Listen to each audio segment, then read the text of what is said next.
नमस्कार. आज आपण 34व्या श्लोकाचा अर्थ जाणून घेणार आहोत. समत्व योगामध्ये मनाची चंचलता बाधक आहे असे सांगून आता अर्जुन मनाचा निग्रह अत्यंत कठीण असल्याचे सांगत आहे. श्लोक 34.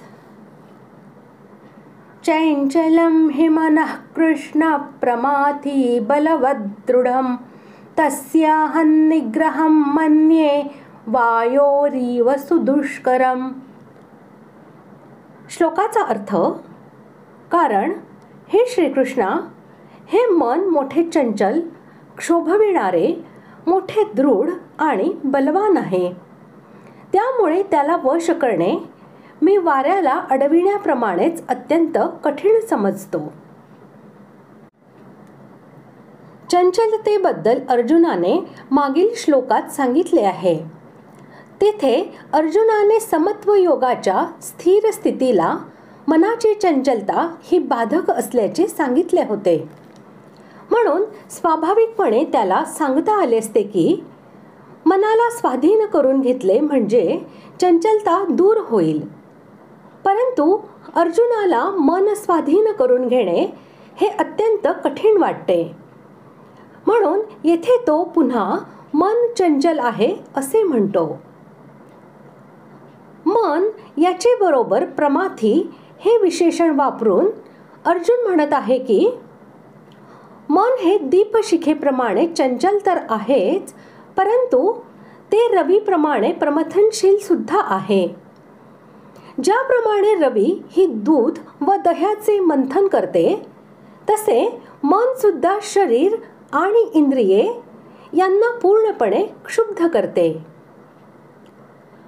मनाला बलवत असे म्हटले आहे कारण मन हे स्थिर न राहता नेहमी इकडे तिकडे भटकणारे आणि शरीर व इंद्रिये यांना घुसळून काढणारे असेच आहे. तसेच ते उन्मत्त गजराजाप्रमाणे मोठे बलवानही आहे. ज्याप्रमाणे मोठ्या पराक्रमी हत्तीला वारंवार अंकुश लावूनही त्याच्यावर त्याचा काही परिणाम होत नाही, तो मन मानेल तसे करतो, त्याप्रमाणे विवेकरूपी अंकुशाने वारंवार प्रहार केल्यावरही हे बलवान मन विषयांच्या घनदाट वनातून बाहेर पडू इच्छित नाही. म्हणून मनाला बलवत असे म्हटले आहे. तात्पर्य, मन फार बलवान आहे, जे साधकाला जबरीने विषयाकडे घेऊन जाते.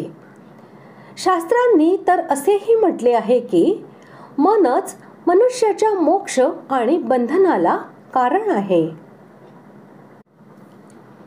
मनाला दृढ असे म्हणण्याचे तात्पर्य असे की मन हे चंचल, प्रमाथी व बलवान आहे.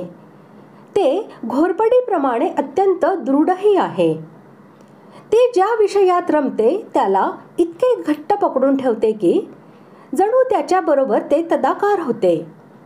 त्याला दृढ असे म्हणण्याचा हाच भावार्थ आहे. मनाला स्वाधीन करून घेणे हे मी वायू रोखण्याप्रमाणे अत्यंत दुष्कर मानतो. अर्जुनाच्या या म्हणण्याचा अभिप्राय असा आहे की अर्जुन असे सांगत आहे की जे मन इतके चंचल आणि दुर्धर्ष आहे, त्या मनाला रोखणे हे मला फार कठीण वाटत आहे. आणि ते कठीण आहे हे सिद्ध करण्यासाठी तो वायूचे उदाहरण देऊन म्हणतो की ज्याप्रमाणे शरीरांमध्ये निरंतर चालणाऱ्या श्वासोच्छ्वासरूपी वायूचा प्रवाह हट्ट, विचार, विवेक आणि बल इत्यादी साधनांच्या द्वारे रोखणे हे अत्यंत कठीण आहे, त्याचप्रमाणे विषयांमध्ये निरंतर संचार करणाऱ्या चंचल, प्रमथनशील, बलवान आणि दृढ अशा मनाला रोखणे हे सुद्धा मला अत्यंत कठीण वाटते. जसे आकाशात विचरण करत असलेल्या वायूला कोणीही आपल्या मुठीत पकडू शकत नाही, तसेच या मनाला कोणीही आवरू शकत नाही.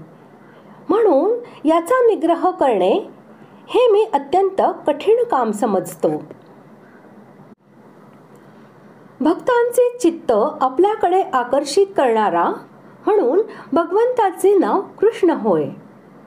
अर्जुन या संबोधनाद्वारे जणू ही प्रार्थना करीत आहे की हे भगवंता, माझे हे मन फारच चंचल आहे. मी स्वतःच्या शक्तीने याला स्वाधीन करून घेणे हे अत्यंत कठीण समजतो. परंतु मनाला आपल्याकडे जबरदस्तीने ओढून घेणे हा तर तुमचा स्वाभाविक गुणच आहे. म्हणून तुमच्यासाठी हे काम सोपे आहे. म्हणून कृपा करून माझे मन सुद्धा तुम्ही आपल्याकडे आकृष्ट करून घ्या. अशा प्रकारे आज आपण 34व्या श्लोकाचा अर्थ जाणून घेतला. पुढील भागात आपण 35व्या श्लोकाचा अर्थ जाणून घेऊया. धन्यवाद.